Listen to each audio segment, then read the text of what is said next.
Good evening. My name is William Penn, and welcome to the Grand Boulevard Coalition show. We're all about a drug-free community. We're all about a drug-free community, and our email, if you'd like to email us, as always, is gbcchicago@gmail.com. And if you'd like to call us and leave a message or talk to someone about our mission and what we're trying to do, we'll be glad to talk to you about it. And that's 312-588-3868. Again, my name is William Penn. I am this year's president for the Grand Boulevard Coalition. Welcome, welcome. We have a lovely guest here today, Vivian Hill. But before we get to Ms. Hill, I would like to remind everybody that our first event for the 2018 season, the addiction crisis, is a community response. It's going to be a forum on the campus of IIT on March the 3rd, which is the first Saturday in March, from 11:30 to 2. And we have limited space, and so if anybody's still wanting to attend this wonderful, powerful talk, please RSVP as soon as possible, because when all 35 seats are gone, we're not able to let anybody else in. I will throw this flyer up again at the end, just in case you did not get the registration. So let's start off today by talking to Vivian Hill. She is a community organizer. She has a company that's called Hill ASAP Inc. Yes. And her mission is to promote change of attitude, thinking, and behavior of the substance abuse adult and adolescents. Ms. Hill, welcome to the Grand Boulevard Coalition show. Thank you. Thank you for having me. Oh, so tell me a little about your background. I heard that you are an entrepreneur. Yes. In this space. Yes, I am. I am the owner, founder of Hill Alcohol and Substance Abuse Program, known as Hill ASAP. We offer outpatient alcohol and drug treatment to adults and adolescents. And we do that through helping the individual or the participants identify, address, and resolve their alcohol-related issues. Okay. Did you want me to stop there? Yeah, let's go back to what made you decide to be an entrepreneur in this space of vocational and substance abuse and helping others. Okay, well, I suffered also from the afflictions of alcohol and drugs. Okay. And while out there, I learned that so many people are being disrespected, misused, and not able to heal or get to the root of their problems for lack of whatever the resources, insurance or lack of. So I was committed when I got delivered in 1991. I was committed to helping other people with addictions problems. And I ended up going back to school because all of the addiction disorders are part of the American Psychiatric Association. And in 2013, they presented DSM-5, known as the Diagnostic Mental Disorders. And they issued a new one. And I wanted to learn more about that so that I can help other people that have the afflictions, Okay. the disorders. So I went back to Chicago State University. I was going to say, so you went back to school. Yes, I went back to And you're Chicago now at Chicago State University. And yes. they have a really good department in this field. Right? Yeah, in Okay. this social work, I'm in Yes, the Master's Social Work program. Master, Yeah, and great. in order to complete the program, I had to do my internship and practicum. So Okay. I was commissioned to Grand Boulevard Coalition, or actually the Chicago area project, Right. which led me to the Grand Boulevard Coalition. Yeah, And I'm very excited about the mission that you guys have of the fact that most youth don't use. I agree with that, and I'm looking forward to doing what I can to help this organization and be a part of it. Great. That was actually you. You must know all the questions in my head because I was going to ask you about not only what brought you to Grand Boulevard Coalition, but now what you at Chicago State Learning and what you have dedicated yourself to do along with your startup. What have you found in the Grand Boulevard area and part of the coalition, since we are a coalition of groups of people in the Grand Boulevard area, trying to make sure to educate our youth about not using drugs and not using alcohol. And we're going into our 6th year, so that's great that you come a part of something that's been around now for a while and has some traction. And we look forward to see what you're going to bring to the table in this next year, that we can push that a little further out. How would you? What have you found or seen so far since you've been a part of the coalition? Well, what I've learned is that we spend a lot of time talking about the youth that do use, that we ignore the fact that a lot of youth do not use. Those that do use, I say to the parents, we need to spend more time not browbeating our youth, but creating an environment where they're able to disclose. Sometimes we continue to worry about who they're hanging out with and their changes in their attitude, changes in their behavior.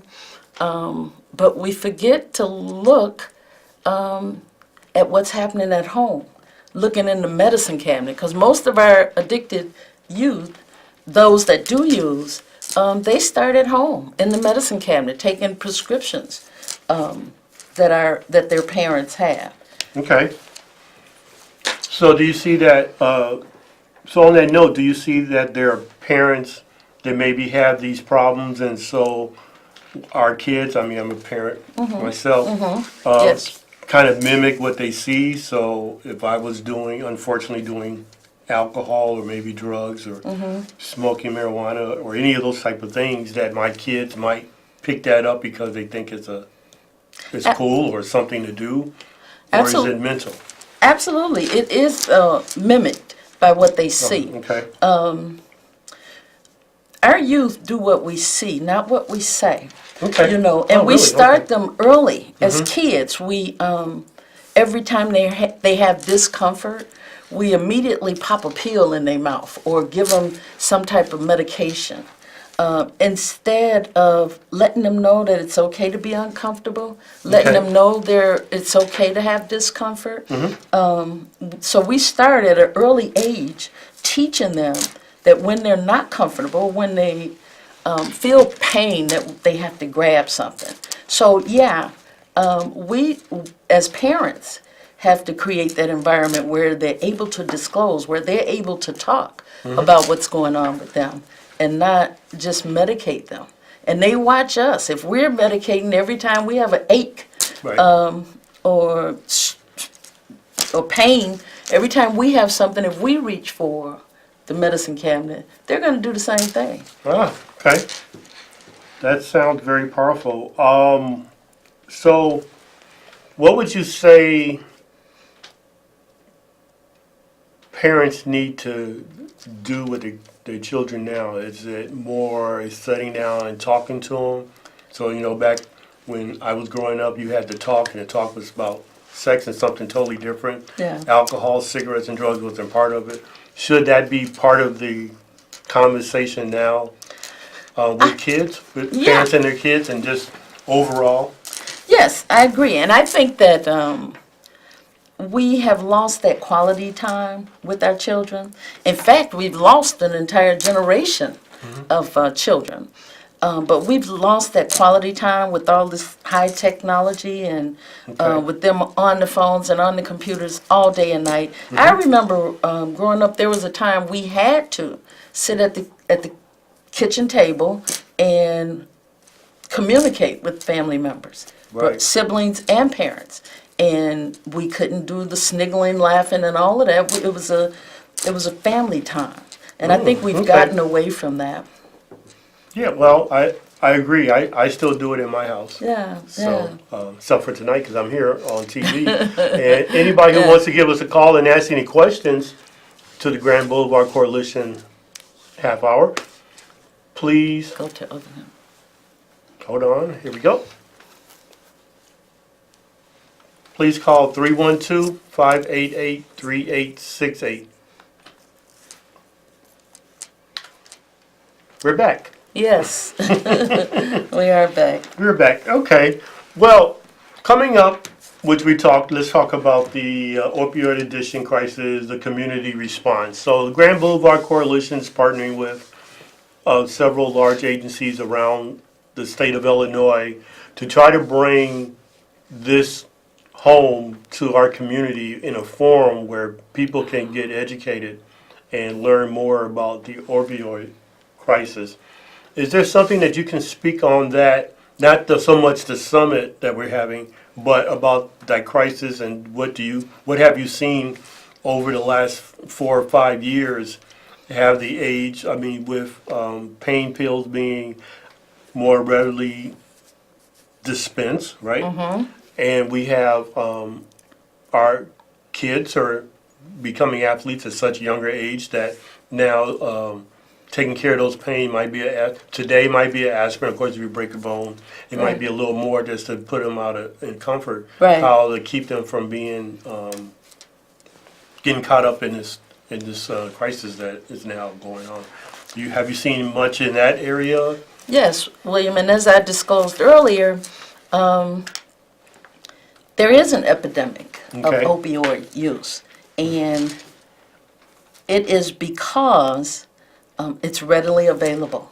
You know, there was a time when people would run to the pills, the hydrocortisones, the Norcos, Vicodin. They would run to the pills. But today, pills aren't as available as it used to be. Oh, So okay. now they're using the heroin, which is much cheaper. Okay. However, I remember reading a few years back that where there is 6 million of people that are abusers, the government should call an emergency to address the issue. Yes. However, there are 9 to 10 million people that are addicted to alcohol and drugs, and there's no state of emergency For alcohol and all substance that. use. True. I think it's really not viewed as a disorder. Okay. It's really not viewed as a medical or psychological condition. So we have a difficult time educating, not just the parents, but the adolescents and all people about the addiction All people, exactly. process. Yeah. Okay. How do your organization tackle that? Because obviously you have a business. Yes. And people, when I fall off the wagon and I come to you, how do you help me? How do you go through your process of screening and helping people? Well, one, falling off the wagon is not a bad thing, and it's a difference than. But I'm just joking. I haven't been on the wagon yet to fall off. But Yeah, but it's different than a substance user that continues to use. Okay. What we do is try to first remove the substance from them so that they can feel what's down inside, so that Okay. they can get to the root of the problem. Okay. Because we must address and attack that root. If we don't, they're going to continue to use. We can get a person sober, Okay. but we can't keep them sober if they don't deal with what's inside. Now, I'm not saying everybody was domestically abused or assaulted or anything like that, but we all have situations that are uncomfortable to us. What we teach to our clients is that it is okay to be uncomfortable. It is okay to be less than perfect. It is okay okay. to to talk, and we create a situation where they're comfortable disclosing. So, yeah, that's how we handle it. And again, falling off the wagon, if they have one slip or so, it's not bad. It's not a terrible thing. We have to address it though, find out what happened. Who are they hanging around? What are some of their issues? But because we're always dealing with their issues. Yeah. I was just looking at the Twitter here, and people are complimenting us on our scarves and our wardrobe. So thank you, viewers. Thank you. I'm happy to have on these layers. So one thing that you were saying that was very important that I want to come back to is training of our people how to take care of themselves. I've noticed a lot in our community, in the Grand Boulevard area, since I've worked like you in that particular area in the South Side and stuff.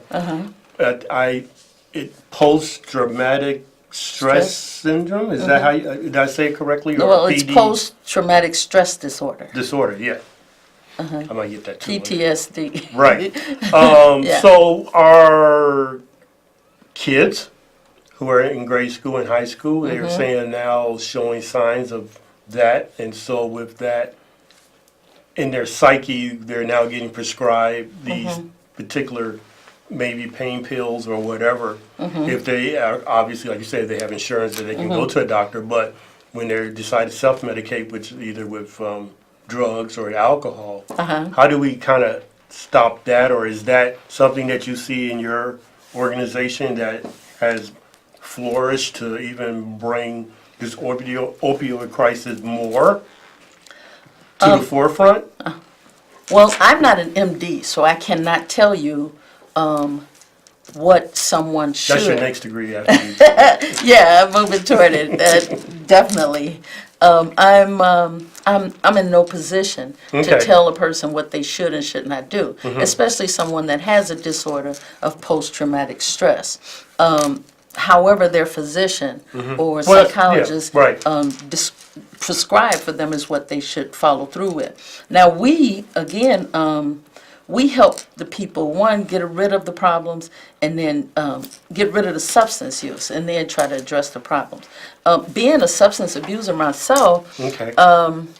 I went through treatment many a times, and there was no help for me. I would get clean, but no one would touch my inner soul, what was going on inside of me. And it wasn't until I was delivered that I was able to see what I needed to work on and what was really important to me. Yeah, I think that we need long-term treatment, more long-term. You can't address a person's issue in In 1 28 day. days Okay. or in 6 weeks or whatever. They're just uncovering it. What we're doing is exposing them Okay, so and then sending them right back out in the world. And they need more long-term treatment. treatment. They need more long-term treatment. Yeah. So you and your organization just a blessing to be out there on the front Forefront. lines Yes. helping people, and like you said, you did insurance and no insurance or Medicare or whatever they have. They're not going to get turned away if they at Right. least want to reach out to have some help. Is there like a website or something that they can follow up with you and reach you on or something? Sure. They can go to healasap.com, Okay. healasap.org, and the phone number for Heal ASAP is area code 708-367-0578. Again, No, our that's problem. no, go ahead. Yeah, our problem with the opioid is not just taking the substance away. We're taking this substance away and sending them people back out in the wild. Right. I remember when this organization started in 2001, I remember sitting down with my pastor, who was Andrew D. Singleton Jr. Okay. In Victory Apostolic Church, who A helped wonderful me. church. A Yeah, wonderful church. awesome. I love it. I love my pastor. He's a great educator, a Right. great teacher, and deliverer of the word. And he's also a great example. He's Okay. very transparent, and I try to model that behavior. But I remember sitting down with him and him helping me to unfold the name of the company, Okay. which is ASAP, and it stands for Alcohol and Substance Abuse Program. So, yeah, we're out there on the front line, and we doing what we do. You know, it's a commission for me. I don't think I didn't plan to do this. It's what God has Yeah, planned for you. ordained for me to do. Look at that. We Yeah. got a caller. Ah, Yes, and good evening. How y'all guys doing? We're doing fine. Good evening, Wonderful. caller. How are you doing this evening? Oh man, it's a great day to be alive, that's for sure. yes, it is. You know, I just came in and I just turned it on. And this is a topic that I really honestly love. And I'm quite sure y'all guys have been talking about as one time, I'm assuming when you went into detox, it was strictly just for detox. But still, the people kept on coming back with the same problem, and it was something else. Well, but back in the 90s, there was a hospital, Doctor's Hospital on Stony Island, and we changed things around. And we noticed we brought psych in, we brought other counselors and things in to foresee what was going on. And there is some good things over it. There's things on the west side, Haymarket, where they bring you in, and once that you're checked, they will diagnose you as a dual diagnosis. They will check you out for your mental, and you take your drugs, and you have your treatments, and then when you're through, you think you're steady, you go back to your detox. So again, at the beginning, it seemed like there wasn't no help. Hey, how you doing? It wasn't no help, but now we see it's coming on even stronger. Jackson Park and a few other, I think South. Oh, something happened. Yes, caller, you're definitely right. And that leads me into you came up with some great stuff. And I just want to put back up. If you free on March 3rd, 2018 from 11:30 to 2, we're going to have an opioid addiction crisis, a community response forum on the campus of IIT. And we would love for you to be there and speak a little more on what we had in the community and what might still be out there. Before we wrap up, we have one more quick call. Yes, caller. Yes, good evening. Great show as always. I just want to say this. You know, in the real world, what you are saying is right. Because, parents, because you never say this, parents teach their children how to fake injury and pain and all. And what do? Take them to the doctor and get them some Vicodin or whatever it is. It's always been like that. Just like kids want some booze, what happens? Right. They're a drunk. And then, that's what gets me. Is the people don't ever talk about the parents being wrong, or just let your son do this or your daughter do that. Tell the truth. 30 to 40% of people of all colors are on drugs, and their kids are, learning that. Right. So tell the truth next time, and all the truth. 30 to 40%. Right. That's what's wrong with this world. Caller, yes, Yes. You're exactly right, and that I'm sorry for cutting you off, but we're butt up against our last minute here, and I want to invite still you here. to call in a little earlier next week, and we could pick this up next week. Before we get out of here, I would like Ms. Hill, my wonderful guest, to what would you like to share with parents today that are watching to get the talk starting? One is, we know when our children have changed. We know when they're starting to be disrespectful, disobedient, staying out later, lying. We know when there has been a change in our child.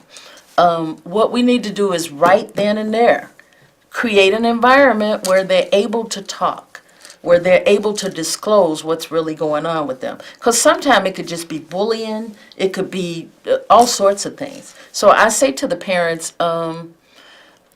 we're not responsible. We're good parents. We do the best that we can, but we got to recognize the signs also. Educate yourself, not just your child, but educate yourself in how to treat your child. Great. Because most youth do not use. And on that note, thank you so much for having us in your homes this evening. We look forward to seeing you guys same time next week. And good night. Thank you very much.